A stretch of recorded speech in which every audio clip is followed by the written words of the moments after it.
আমি একজন স্বেচ্ছাসেবী।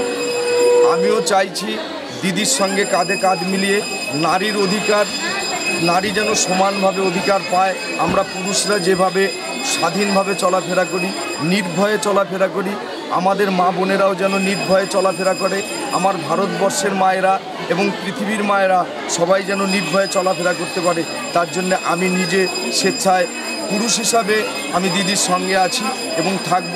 আমার অনুগামী যারা আছে আমি তাদেরকেও বলবো যে তারা যেন গ্রামে গ্রামে, প্রত্যন্ত গ্রামে যেখানে শিক্ষার আলো এখনও পৌঁছায়নি সেখানে গিয়ে যেন এই দিদির বার্তা পৌঁছে দেন এবং মা বোনদের সচেতন করেন। সাথে সাথে আমাদের পুরুষরা যারা আমরা অনেক সময় অপকর্মে লিপ্ত হই তাদেরকে যেন বুঝিয়ে পথে আনতে পারে।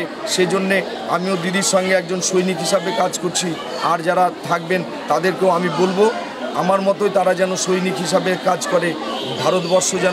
ভারতবর্ষের মায়েরা যেন নির্ভয়ে চলাফেরা করতে পারে, নির্ভয়া দিদির স্বপ্ন যেন সার্থক হয়, এটুকুই আমি আপনাদের কাছে এই পর্যন্তই বলছি।